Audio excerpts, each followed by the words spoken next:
Hello, and welcome to my AEW Revolution 2023 predictions. I'm going to go through the entire card as per the Wikipedia page from top to bottom. So I don't know that this is the actual order that things are going to occur in, but it's what they're listed in, and the definite main event is at the bottom of the list, so we're just going to work top to bottom. I'm going to give my thoughts on the matches, make my predictions. I'll be honest, straight out the gate, I've not been watching week in, week out. So I know what I know from like reports, reading up on it, hearing bits, seeing snippets, and whatnot. But I will still attempt to make some predictions. Then I'll watch the show tonight, as I hope all you will as well. And then we'll see how much I got right. We'll do a review, and I'll also review my personal results. So we're going to start with the pre-show match, which is the only one announced so far. Is a 6-man tag, which is Mark Briscoe and the Lucha Brothers, which, in case you need reminding, is Pentel Zero Miedo and Rey Fenix. And they'll be taking on Ari Daivari and the Varsity Athletes, which is Josh Woods and Tony Nese. Surely Mark Briscoe and the Lucha Brothers win this. The Varsity Athletes, especially Tony Nese, have been constantly treated like they're quite low down the card. Ari Daivari isn't exactly making any waves at the moment. The Lucha Brothers, former tag team champions, pretty big deals. Mark Briscoe, obviously since appearing in AEW after the sad passing of his brother, has been on, from what I hear, somewhat of a roll. So, yeah, I see no reason not to have those guys pick up the win. Also, they're the baby faces. You're trying to sell the pay-per-views, trying to get the crowd hot, not the hot crowd. Trying to get the crowd to heat up. So yeah, giving the baby faces a win here is definitely the play, in my opinion. So I'm going to go with Mark Briscoe and the Lucha Brothers to pick up the win. Now, the next match listed is Christian Cage versus Jungle Boy Jack Perry in what is being described as a final burial match. Now, I'll be honest, I don't know exactly what that means. So I'm just going to have a quick look. Okay, so it seems there's been no explanation, no official announcement of what a final burial match is. But there's been obviously a lot of personal barbs back and forth between these two. Christian talking about Jungle Boy's dead father, Luke Perry. And then Jungle Boy firing back saying, "You'll get a chance to meet him when I bury you," basically. So I'm thinking this might actually be like a buried alive type stipulation. It was originally announced as no holds barred, so at the very least it's a no holds barred match. But like, probably a buried alive match. So there's a couple of ways they could go with this. The first way is the obvious way, which is to give Jungle Boy the win over the veteran. It boosts Jungle Boy's stock. Christian can take a bit more time off as he's quite part-time with AEW these days, mostly through injuries, but there's every chance he's still got a few niggling injuries hanging about that he could do with a bit more time off to heal. The other way is, as this is no DQ, you can have Luchasaurus help Christian pick up a dirty win and send Jack Perry away for some repackaging. Whether he needs that or not is a different matter. But this feels like the blow off to the feud. There's been a lot of personal, very personal promos and, you know, little lines in there that have really crossed some lines, especially on the part of Christian Cage, aimed at Jungle Boy's family. So I think we have to go with the babyface to finally shut up the heel and pick up the win here, right? So I'm going to go with Jungle Boy to beat Christian Cage. Seems like the obvious option. There is the potential, if they're going to repackage Jack Perry, this is a good way to do it. But I don't necessarily feel like he needs it. So I'm going to go with Jungle Boy to beat Christian Cage. Up next, singles match with Chris Jericho versus Ricky Starks. And I believe this started off as everyone is banned from ringside. No one can be ringside during this match. But then it's been switched to the Jericho Appreciation Society has been banned from ringside, which does ring some alarm bells for me personally. there's the chance, I've seen some things thrown around on the internet, potential for Jericho to just rename the stable and being like, well, the Jericho Appreciation Society aren't at ringside. This stable are at ringside, with a new name. Could be a fun, very Chris Jericho-esque way around the stipulation. There's also the potential. Ricky Starks has been hanging out with making some new friends recently, right? But Jericho's been trying to recruit, is it Andrade and some other dude, into the JAS. So potentially they could cost Ricky Starks the match. So there's a few ways that Jericho could win this. I think, hasn't Ricky Starks beat Jericho? So there's a strong chance they give Jericho the win back and go into a rubber match. Or there's the alternative, which is to have Ricky Starks pick up the win here and really put Jericho in his place because he hasn't got anyone to help him. It's a tricky one, honestly, this one for me. The one thing that is playing in the back of my mind is in the pre-show I picked the faces. In the opening match I picked the face. Or, well, the opening match in terms of the order I'm doing them in anyway. So I'm being very face-heavy at the moment with my selections, which is making me question whether or not I can go with Ricky Starks here. But I think I should view each match in a vacuum. And, it's the very specific nature of the JAS being banned from ringside that's making me think maybe Jericho's got something up his sleeve. I'd like to think, like, Jericho's a very giving wrestler. We've seen him put over so many younger guys pretty selflessly. But it's whether this is building to something even bigger. Like, when's Blood and Guts due? Don't they do Blood and Guts around the same time each year? Could Ricky Starks lose here and recruit some guys to help him against the JAS in a big Blood and Guts match? Something like that? I really don't know. Oh, something's making me want to pick Jericho here, so I'm going to pick Chris Jericho to pick up the win. And that's my final answer. I'm going to move on before I talk myself out of it. I'll be happy for it to be wrong, though. I'm a big fan of Ricky Starks, and I think he deserves, all of the push. Up next, The Elite, which is Kenny Omega and the Young Bucks, who are Matt Jackson and Nick Jackson, defending the not the six-man championships, sorry, the World Trios Championships, against the House of Black, which is Malachi Black, Brody King, and Buddy Matthews, who have gone away and come back, and I'd like to see new champions here. I like the Elite. I think the Elite are very good wrestlers. I think they're very good storytellers. And that's why I'd like to see them lose the titles and move away from that picture and tell a different story for a while.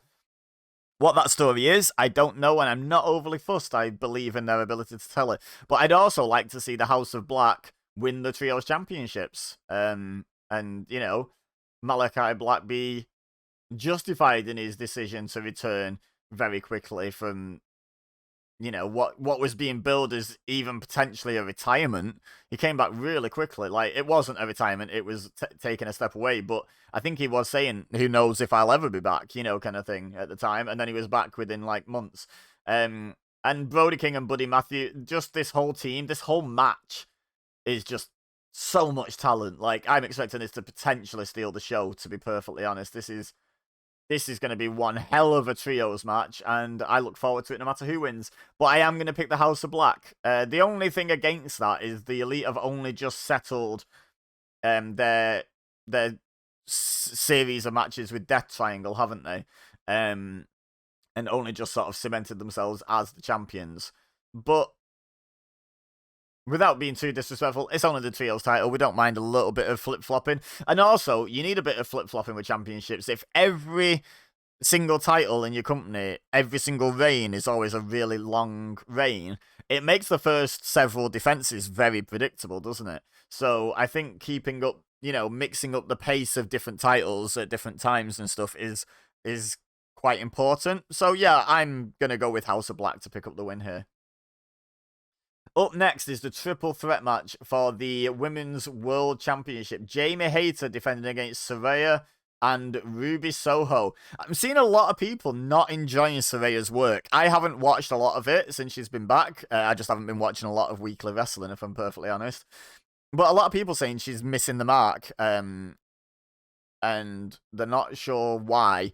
But I think AEW will be missing the mark here if they don't have Jamie Hayter retain. Jamie Hayter has organically got very over very quickly, been built correctly, won the championship, and yeah, she's got the odds stacked against her with two big names in women's wrestling put up against her. But that's exactly why she should retain here and build her legacy. Ruby Soho, lots of people big fans of Ruby Soho. I'm not as big a fan as a lot of people, but I've just not seen her best work, I don't think. I mainly know her from WWE, and since.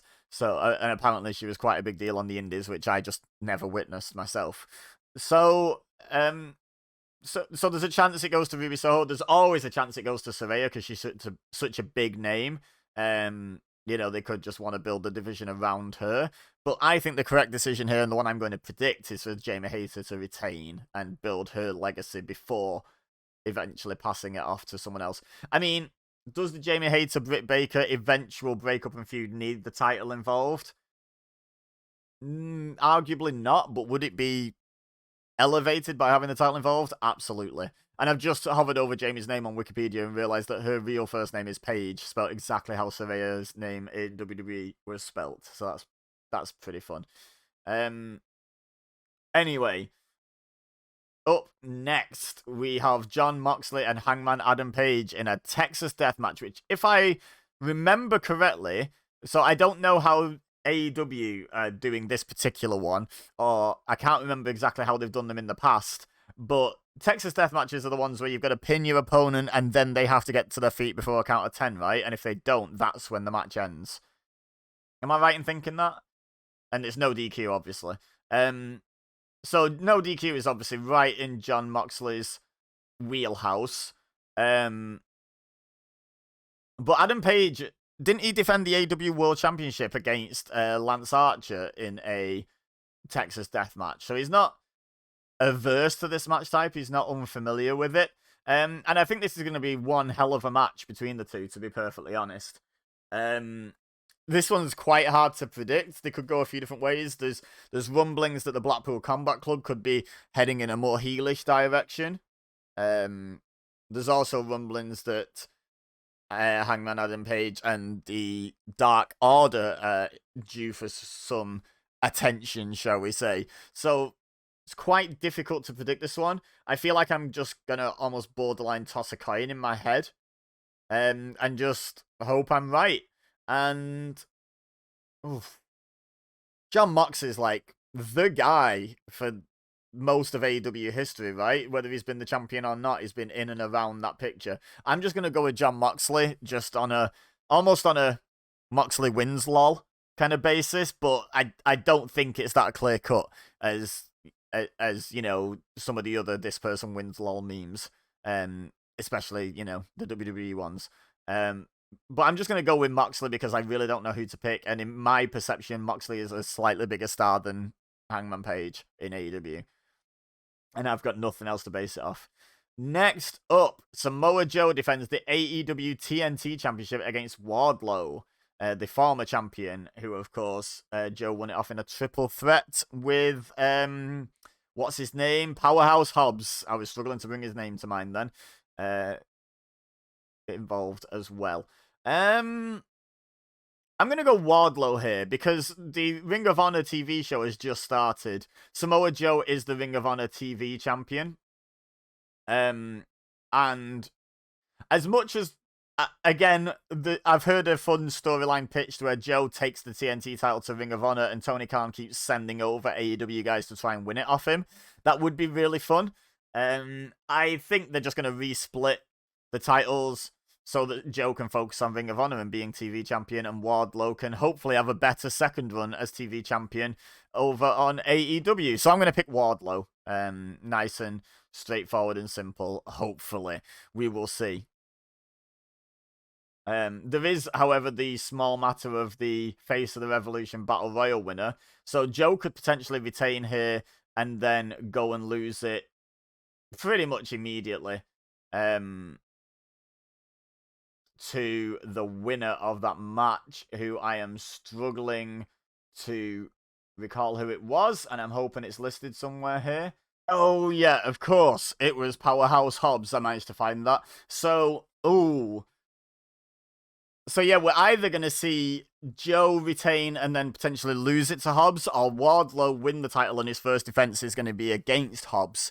Either way, they're kind of keeping that little three-way story going in a manner of speaking. But yeah, I'm going to stick to my guns and pick Wardlow. But I wouldn't be surprised to see Joe win and then lose it to Hobbs as soon as this coming Wednesday, to be honest.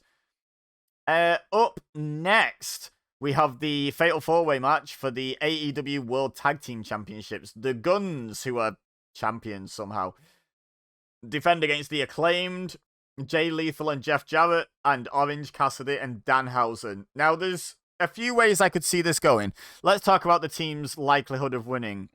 Starting with Jay Lethal and Jeff Jarrett, which I like to think is just a no. As much as they've been apparently very entertaining on AEW recently, I just don't see any merit to going that way, if I'm being perfectly honest. Up next, Orange Cassidy and Danhausen, who just recently qualified this last week for this match. Now, normally, I would say, they're going to do some comedy spots, surprisingly good wrestling, for anyone that isn't familiar with them. And they're just there to fill out the numbers, maybe even take the loss. I'm pretty sure Orange Cassidy and Danhausen are two of AEW's top merch shifters, though, so there's every chance they can be rewarded with a tag title reign, and it would be a lot of fun. However, I still think they're the third most likely to win. The Guns have only just picked up the title, so I think they're most likely to retain. It's not been very long. And they could eventually lose them back to the Acclaimed in a direct 2-on-2 rematch. There's also rumblings of FTR coming back and claiming back their win from the Guns and taking the titles off them. So I think the Guns retain. The Acclaimed are like my second pick, I would say. Then Orange Cassidy and Danhausen, and then Jay Lethal and Jeff Jarrett as the least likely. In my opinion, there's a chance Billy Gunn turns back on the Acclaimed and joins up with his sons again. Something like that. I don't know. I don't know if AEW want to do away with such a really popular act, though, and part of the act is Billy Gunn now with the Acclaimed. So I don't know. I really don't know. But I'm going to pick the Guns to retain somehow. So yeah. Maybe even FTR to return at this show. Fingers crossed. I'd love to see FTR back on my TV screens, even though I don't watch. With any sort of regularity. Maybe I will. Tony Khan, bring FTR back and I'll watch his show. How's that? Sometimes, maybe. But yeah, I'm going to pick the Guns to defend. And the main event, a 60-minute Iron Man match for the AEW World Championship. MJF defends against... Did I say MGF or MJF then? Somewhere in between, I think. MJF defends against Bryan Danielson. And I'm picking MJF. I truly do think that MJF is... He's been referring to the Reign of Terror, obviously referencing Triple H. I think that's what we're in for here with MJF, like intentionally done, whether it's by hook or by crook, or sometimes by actually winning legit. I think we're going to see MJF hold that title at least up until his last possible defense before the contract negotiations in 2024. Maybe even through those contract negotiations, we could see like a held hostage title situation. Where Tony Khan gets increasingly desperate to get that belt off MJF before he's up for contract renewal and can talk to WWE. I think that's the story we're going with here. So, long title reign for MJF. He is absolutely killing it, by all accounts, to the surprise of no one, I hope. Incredible talent. Actually a really good wrestler as well. He overshadows himself by being so damn good at promos and social media and interviews, supposedly out of character, but MJF is never out of character. And he overshadows himself because he's actually a great wrestler as well. And I think we'll see that here in this match. I think there will be some shenanigans, maybe even for the final fall to, retain the title. There's a chance we see a draw here, which ends up with MJF retaining. There's a chance Danielson's one up with minutes to go, seconds to go, and MJF does something dastardly to tie it and then retains by a draw. But I'm definitely picking MJF to leave with the World Championship. If it's a draw, I'm counting that as a correct prediction in this one. I do think MJF is almost guaranteed to leave with the title. Unfortunately for Bryan Danielson, Danielson seems to be like always the bridesmaid in AEW. Like he challenged Hangman Page a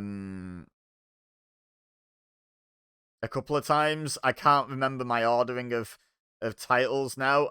I actually don't think he went up against Moxley for the title. I think that was pre-Moxley winning the title off Page. Maybe I'm getting my history all mixed up, but he always seems to be there or thereabouts and a really credible contender, but it's just, oh, we're kind of in the middle of something at the moment, so we can't put the title on Danielson. I hope he gets a reign.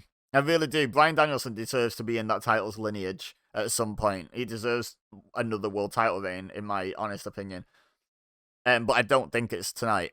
I think MJF retains. So, let me just run through those predictions one more time for you guys, real quick. I've got Mark Briscoe and the Lucha Brothers beating Ari Daivari and the Varsity Athletes. I've got Jack Perry, Jungle Boy Jack Perry, beating Christian Cage. Chris Jericho beating Ricky Starks. He says wincing, as he's not convinced. The House of Black beating the Elite for the Trios Championships. Jamie Hayter retaining the Women's Championship against Saraya and Ruby Soho. John Moxley beating Adam Page. Wardlow beating Samoa Joe. The Guns retaining the World Tag Team Championships. And MJF retaining the World Championship against Bryan Danielson in the 60-minute IMO match. Let me know in the comments what you agree with, disagree with, etc., and why. Leave a like if you enjoyed this video, and make sure you subscribe so you get to see my review and how I did tomorrow, hopefully. Fingers crossed I'll manage to get it out tomorrow. If not, it'll be sometime next week. But for now, all I have left to say is thank you very much for watching. As always, I've been EBEZA, you've been amazing, and I will see you next time.